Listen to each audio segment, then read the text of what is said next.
Hi friends, నమస్తే. నేను మీ Venkateswarlu, Telangana journalist from TJ news 24x7 news channel. నేను ఇవాళ మీకు ఒక విద్యార్థులకు ఉపయుక్తమైన ఒక సబ్జెక్ట్ని ఎంచుకున్నాను.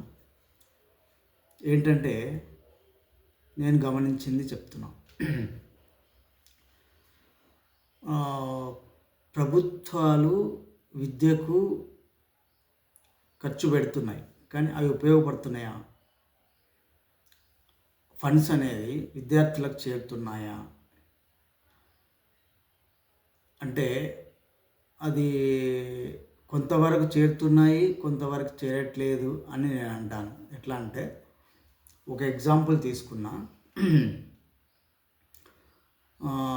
చదువు అనేది చాలా ఇంపార్టెంట్ ఇప్పుడు ఈ రోజుల్లో అన్ని వర్గాల వారికి. చదువుతో పాటు జ్ఞానం కూడా అవసరం.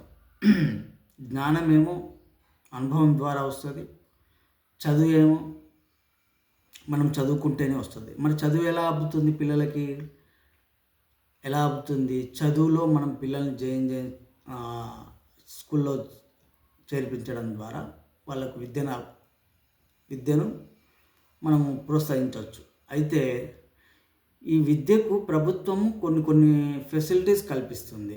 అది కాలేజీ ఎడ్యుకేషన్ కావచ్చు, హైయర్ ఎడ్యుకేషన్ కావచ్చు, స్కూల్ ఎడ్యుకేషన్ కావచ్చు. చాలా అంటే కొన్ని ఫెసిలిటీస్, ఫర్ ఎగ్జాంపుల్ ఇప్పుడు ఫీజు రీయింబర్స్మెంట్ కావచ్చు, లేకుంటే విద్యార్థుల స్కాలర్షిప్స్ కావచ్చు. ఇలాంటి వాళ్ళ యొక్క మంత్లీ ఎక్స్పెండిచర్ అని, హాస్టల్ విద్యార్థులకు ఒక రకమైన స్కాలర్షిప్, డే స్కాలర్స్ కూడా ఒక రకమైన స్కాలర్షిప్ అందిస్తూ ఉంది. అయితే ఇప్పుడు నేను చెప్పాలనుకున్నది ఏంటంటే, స్కూల్ విద్యార్థులలో ఇప్పుడు 6th, 7th, 8th, 9th, 10th ఈ విద్యార్థులకు ఎస్సీ, ఎస్టీ, బీసీ విద్యార్థులకు స్కాలర్షిప్ అందించడానికి ప్రభుత్వం అప్లికేషన్లు స్వీకరిస్తోంది. ఇది మన ఈపాస్ ద్వారా, pre matric, post matric scholarships అని epass.gov.inలో నీకు ఈ యొక్క స్కాలర్షిప్స్ 2005-2006 విద్యా సంవత్సరానికి గాను స్వీకరిస్తోంది. అయితే నేను గమనించింది ఏంటంటే, చాలా గవర్నమెంట్ స్కూళ్ళలో, నేను 1-2 స్కూళ్ళు తప్ప నేను వెరిఫై చేస్తే, ఫర్ ఎగ్జాంపుల్ ఇప్పుడు నేను హైదరాబాదు డాటా చెప్తున్నా. యూసుఫ్గూడ జిహెచ్ఎస్ స్కూలు స్కూల్ వాళ్ళు కొంతమంది ఒక 24 మంది దాకా అప్లై చేశారు. ఇంకా అదే మిగతా స్కూల్లో చెక్ చేస్తే చాలా తక్కువ ఉంది. ఇంకొకటి ఖైరతాబాద్ మండలంలో ఒక స్కూలు 63 మంది విద్యార్థులు, ఎస్సీ ఎస్టీ విద్యార్థులు అప్లై చేసుకున్నారు. అలాగే బోరబండ విద్యార్థులు 15 మంది దాకా అప్లై చేసుకున్నారు, బోరబండ జిహెచ్ఎస్ స్కూల్ విద్యార్థులు. కానీ మిగతా స్కూళ్ళు, ఇప్పుడు ప్రైవేట్ స్కూల్లో ఉన్న ఎస్సీ ఎస్టీ విద్యార్థులు అర్హులే. గవర్నమెంట్ స్కూళ్ళు జిహెచ్ఎస్వి చాలా ఉన్నాయి. అమీర్పేట కానీ, ఎల్లారెడ్డిగూడ కానీ, తర్వాత ప్రతి మండలంలో, తర్వాత ప్రైమరీ స్కూల్ కానీ గవర్నమెంట్వి చాలా ఉన్నాయి. అయితే ఆ స్కూళ్ళలో మరి వాళ్ళకి అవగాహన లేక, తల్లిదండ్రులకు అవగాహన లేక, లేదా చెప్పేవాళ్ళు లేక, యాక్చువల్గా స్కూల్ మేనేజ్మెంటు తెలియజేయాలి, ఇట్లా ఎస్సీ ఎస్టీ విద్యార్థులకు పలాని స్కాలర్షిప్ అప్లై చేసుకోవాలి అకాడమిక్ ఇయర్లో. దానికి కావాల్సిన సర్టిఫికేట్లు ఏంది, క్యాస్ట్, ఇన్కము, తర్వాత ration card, photo, admission date, admission number, ఇవన్నీ కావాల్సి ఉంటుంది. అయితే వాటికి సంబంధించిన సర్టిఫికేట్లు తీసుకొని ఒక వారం రోజులు వాళ్ళకు ఒక టైం ఇచ్చి, ఒక 5 వారం 10 రోజులు 15 రోజులు టైం ఇచ్చి, అంటే ముందే వాళ్ళకు ఇన్ఫామ్ చేస్తే వాళ్ళు తీసుకునే అవకాశం ఉంటుంది. అది ఇంకో కన్ఫ్యూజన్ కూడా ఉంది పిల్లల్లో. అంటే అది పెద్దవాళ్ళలో కూడా ఉంది. ఇప్పుడు ఇన్కమ్ సర్టిఫికేటు పిల్లలకి ఎక్కడిది అని అడుగుతున్నారు కొంతమంది నాకు అడిగిన వాళ్ళలో. అయితే ఈవెన్ పేరెంట్స్ ఇన్కమే పిల్లలకి వర్తిస్తుంది. అది పిల్లల పేరు మీద అప్లై చేస్తే పేరెంట్స్ పలాని పలాని కొడుకు అని సన్ ఆఫ్ ఈ విద్యార్థి, ఈయన సన్ ఆఫ్ ఈయన యొక్క ఆదాయం ఇంత అని తండ్రి ఇన్కమే చూపిస్తారు దాంట్లో సర్టిఫికేట్. కాకపోతే సర్టిఫికేట్ అనేది మండల ఆఫీస్లో రెవెన్యూ డిపార్ట్మెంట్ వాళ్ళు ఇస్తారు. మీ సేవలు అప్లై చేసుకుంటే అది స్టూడెంట్ పేరు మీద వస్తుంది అప్లై చేసుకుంటే, లేకుంటే పేరెంట్స్ పేరు మీద కూడా వస్తుంది. ఎలిజిబులే దానికి. సో అది తెలియదు చాలామందికి. ప్లస్ ఇంకొకటి, ఈ అప్లై చేసుకునే ఈ ఫిబ్రవరి లోపు అప్లై చేసుకోవాలనుకుంటున్నాను నేను, అంటే నాకు తెలిసిన కాడికి. సో చాలామంది ఇంకా అప్లై చేసుకోలేదు. ఎస్సీ/ఎస్టీ విద్యార్థులు అప్లై చేసుకుంటే వాళ్ళకు ఉపయోగపడుతుంది ఎంతో కొంత అమౌంట్ అనేది. 2,000 3,000 ఎంత అనేది గవర్నమెంట్ ఫండ్స్ యూటిలైజ్ అనేది జరగట్లేదు. ఎస్సీ/ఎస్టీ బీసీకి సంబంధించిన ఫండ్స్ ఆ కేటగిరీ వర్గాలకు యూటిలైజ్ చేసుకోవాలి. వీళ్ళు వినియోగించుకుంటలేరు, కొంత తెలియక ప్లస్ చాలామంది అప్లై చేసుకుంటలేరు. ప్లస్ వాళ్ళు ఇంకా చెప్పిన తర్వాత కూడా కొంతమంది తెచ్చుకుంటలేరు స్కూళ్ళలో అని చెప్తున్నారు స్కూల్ యాజమాన్యాలు. అయితే దాదాపు ఒక 200 స్కూళ్ళు ఉంటాయి అనుకుంటాను నాకు తెలిసి. అంటే ప్రైవేటు గవర్నమెంట్ స్కూల్స్ కలిపి మన దాంట్లో చూపించిన డేటా ప్రకారము ఒక 200 స్కూళ్ళు ఉంటాయి. దాంట్లో ఎస్సీ/ఎస్టీ విద్యార్థులు చాలామంది ఉంటారు. మన ఎడ్యుకేషన్ ఈ చిన్న చిన్న స్కూళ్ళలో చదివే గవర్నమెంట్ స్కూళ్ళలో కానీ, మోడల్ స్కూళ్ళలో, రెసిడెన్షియల్ స్కూళ్ళలో కానీ, రెసిడెన్షియల్ స్కూల్ అంటే అది ఆ స్కాలర్షిప్ వాళ్ళే తీసేసుకుంటారు. డే స్కాలర్ సంగతి మాట్లాడుతున్నాను నేను. అయితే వీళ్ళకి సంబంధించిన ఇన్ఫర్మేషన్ అనేది ఇప్పుడు వీళ్ళకు ఎవరు స్కాలర్షిప్ ప్రొవైడ్ చేస్తారంటే ఎస్సీ స్టూడెంట్లకేమో SC welfare department, SC development corporation వాళ్ళు, లేదంటే ఎస్సీ వెల్ఫేర్ డిపార్ట్మెంట్ వాళ్ళు ఆ డిపార్ట్మెంట్ నుంచి ప్రొవైడ్ చేస్తారు. అదే బీసీ స్టూడెంట్స్కి బీసీ వెల్ఫేర్, ఎస్టీ స్టూడెంట్స్కి ఎస్టీ డిపార్ట్మెంట్ నుంచి ప్రొవైడ్ చేస్తారు. అది ముందు మనము ఆన్లైన్లో ఈపాస్ వెబ్సైట్లోకి వెళ్ళాలి. వచ్చిన తర్వాత కాలేజ్ ఎడ్యుకేషన్ అయితే పోస్ట్ మెట్రిక్, స్కూల్ ఎడ్యుకేషన్ అయితే ప్రీ మెట్రిక్ అప్లై చేసుకోవాలి. ప్రీ మెట్రిక్లో పోయిన తర్వాత అప్లై చేయాలి. ఎంత స్టూడెంట్ ఆధార్ నెంబరు వాటి అన్నీ అడుగుతుంది డీటెయిల్స్. అవన్నీ అడిగిన తర్వాత ఇన్కమ్ సర్టిఫికేటు, క్యాస్ట్ సర్టిఫికేటు, తర్వాత రేషన్ కార్డు నెంబర్లు అవన్నీ ఎంట్రీ చేయాలి. ఎంట్రీ చేసిన తర్వాత సబ్మిట్ బటన్ కొట్టాలి. పాస్పోర్ట్ కూడా అవసరం ఉంటుంది. సబ్మిట్ బటన్ నొక్కిన తర్వాత ఒక నెంబర్ జనరేట్ అవుతుంది. అది ప్రింట్ తీసుకొని, అంటే ఒక ఫామ్ జనరేట్ అవుతుంది. ఆ ఫామ్ ప్రింట్ తీసుకొని పోయి స్కూల్లో క్యాస్ట్, ఇన్కమ్ యొక్క టెస్టిమోనియల్స్ అంటే జిరాక్స్ కాపీస్ అవన్నీ అటాచ్ చేసి, ఆధార్ కార్డు అవన్నీ, ఇన్కము, తర్వాత వాటికి సంబంధించిన సర్టిఫికేట్లు జత చేసి స్కూల్లో అప్పచెప్పాలి.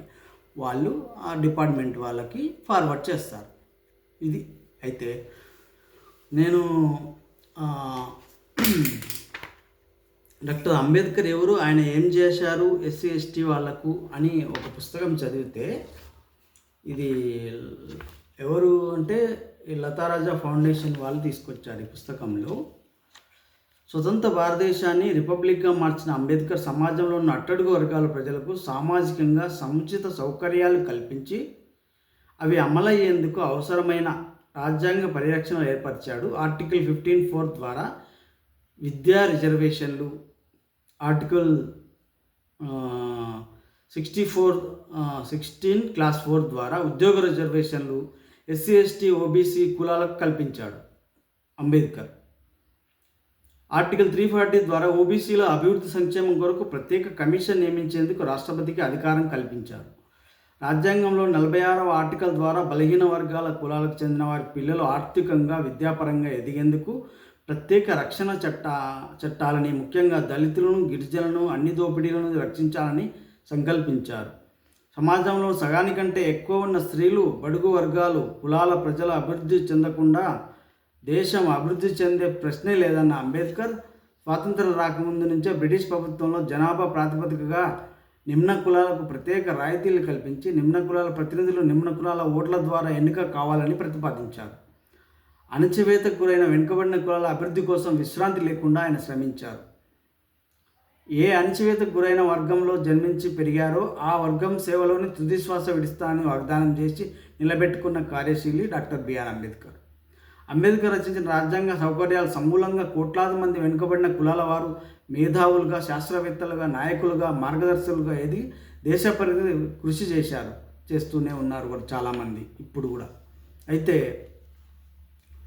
ఈ యొక్క అవకాశాలు వినియోగించుకోవాలి ఎస్సీ, ఎస్టీ, ఓబీసీ విద్యార్థులు, తల్లిదండ్రులు కూడా. అవకాశాలు అనేవి మనము తెలిసి కూడా ఒక్కొక్కసారి మనం మర్చిపోతుంటాం, లేదంటే పట్టించుకోము. స్కూళ్ళు వాళ్ళు ఇన్ఫామ్ చేస్తారు, తల్లిదండ్రులు వాళ్ళు రోజువారీ దినచర్య డైలీ పని చేస్తే కానీ గడవని కుటుంబాలు ఉంటాయి. అలాంటి వాళ్ళు వీటి మీద ఎక్కువ దృష్టి పెట్టాలి, ఎందుకంటే వెళ్ళాలి, అప్లై చేయాలి, ఇవన్నీ ఉంటాయి. అయితే ఒక 2 రోజులు టైం ఇవ్వాలి వాటికి పిల్లల కోసం, ఎందుకంటే దాని గురించి అదే పునాది అన్నట్టు. అంటే ఎలా వినియోగించుకోవాలి, ఎస్సీ ఎస్టీ వినియోగించుకోకనే ఎస్సీ ఎస్టీ విద్యార్థులు చాలా వెనుకబడి ఉన్నారు. ఎస్సీ ఎస్టీలు కొంచెం రిజర్వేషన్ పరంగా ముందుకు పోయినా ముఖ్యంగా బీసీ విద్యార్థులు చాలా వెనుకబడి ఉన్నారు. బీసీ విద్యార్థులు అన్నిట్లో వెనుకబడి ఉన్నారు. వాళ్ళకి ఇప్పుడు ఫర్ ఎగ్జాంపుల్ మన ఎండమూరి వీరేంద్రనాథ్ ఏం చెప్తాడు, చదువు ఏకాగ్రతలో జ్ఞానం అనేది మనిషికి 5 రకాలుగా కలుగుతుంది. శబ్దం వినడం ద్వారా, పరిశీలన చూడడం ద్వారా, అనుమాన సంశయం ద్వారా, అంటే మనం ఏమంటారు క్వశ్చనింగ్ అండ్ ఆలోచన ద్వారా, అనుభవం ఎక్స్పీరియన్స్ ద్వారా, ఆలోచన పై 4 అంశాల వల్ల తెలిసిన దాన్ని తనదైన శైలిలో సమీక్షించుకోవడం ద్వారా ఈ యొక్క జ్ఞానం అనేది కలుగుతుంది అని ఎండమూరి వీరేంద్రనాథ్ చదువు ఏకాగ్రత అనే పుస్తకంలో తెలిపారు. అంటే జ్ఞానం అనేది మన చుట్టుపక్కల పరిసరాల ద్వారా నుంచే, అది చూడటం ద్వారా కావచ్చు, వినటం ద్వారా కావచ్చు, అనుభవించడం ద్వారా కావచ్చు, ఆలోచించడం ద్వారా, తర్వాత ఒక విషయాన్ని సంశయించడం అంటే అనుమానించడం, ప్రశ్నించడం. అనుమానించడం మీన్స్ ప్రశ్నించి తెలుసుకోవడం అంటే లోతైన పరిశీలన చేయడం. ఇలాంటి ద్వారా మనం సమాజంలో ఏం జరుగుతుంది, ఎస్సీ ఎస్టీ విద్యార్థులు ఏ విధంగా ముందుకెళ్ళాలి, ఏ అవకాశాలు ఉన్నాయి, ప్రభుత్వం ఏం కల్పిస్తుంది, తర్వాత ఇప్పుడు ఫర్ ఎగ్జాంపుల్ మేధా ట్రస్ట్ వాళ్ళు ఒక స్కాలర్షిప్ టెస్ట్ పెడుతున్నారు. ఆ ట్రస్ట్ యొక్క ఉద్దేశం ఏంటంటే 10th పాస్ అయిన విద్యార్థులకు ఇంటర్, డిగ్రీ ఉచితంగా విద్య అందిస్తారు వాళ్ళు. అయితే దానికి కావాల్సింది ఏంటంటే గవర్నమెంట్ స్కూల్లో చదివి ఉన్న విద్యార్థులే ఎలిజిబుల్. దానికి కావాల్సిన నోటిఫికేషన్ కూడా నోటిఫికేషన్ మీన్స్ వాళ్ళు ఇష్యూ చేశారు. అది January 31 వరకు లాస్ట్ డేట్ ఉంది. ఇప్పుడే ఈ సంవత్సరం 10th అప్లై చేసుకుంటున్న వాళ్ళు, అంటే పబ్లిక్ ఎగ్జామ్స్కు అటెండ్ అవుతున్న విద్యార్థులు ఎలిజిబుల్. వాళ్ళకి ఏప్రిల్లో ఎగ్జామ్ ఉంటుంది, April 19th అట్లా. ఆ ఎగ్జామ్ పాస్ అయితే ప్రతి స్కూల్ నుంచి కూడా తెలుగు మీడియం విద్యార్థులు 10 మంది, ఇంగ్లీష్ మీడియం విద్యార్థులు 10 మంది సెలెక్ట్ చేసుకొని, ప్రతి స్కూల్ నుంచి సెలెక్ట్ చేసుకొని వాళ్ళకి ఫ్రీ విద్యను, ఉచిత విద్యను అందిస్తారు. వాళ్ళకి కావాల్సిన అన్ని ఫెసిలిటీస్ కల్పిస్తారంట. సో ఇలాంటి అవకాశాలు ఈవెన్ NGOs ట్రస్ట్ వాళ్ళు కానీ ఎన్జిఓస్ కానీ ఇలాంటి అవకాశాలు బోలెడు కల్పిస్తూ ఉంటారు. సో ఇలాంటి తెలవాలి. ఇలాంటి పేదవాళ్ళకి చాలామందికి తెలియదు. ఎంతసేపు కష్టపడము, ఆ వచ్చిన డబ్బులు వాళ్ళ విద్యకు ఖర్చు పెట్టడము, ప్రైవేట్ స్కూళ్ళు, ఆ ఫీజులు, ఆ రాయితీలు ఈ తెలియక అనవసరంగా ఫండ్స్ అంటే కొన్ని అవకాశాలు తెలుసుకోగలగాలి. తెలుసుకోవడం ద్వారా ముందుకెళ్ళాలి. ఇలాంటి అవకాశాలు వినియోగించుకోవాలని ఎస్సీ ఎస్టీ విద్యార్థులు, ముఖ్యంగా బీసీ విద్యార్థులు ఉపకార వేతనాలు ఎంత తొందరగా అప్లై చేసుకుంటే అంత మంచిది. డేట్ కూడా ఈ ఫిబ్రవరి లోపే లాస్ట్ డేట్ అనుకుంటున్నా.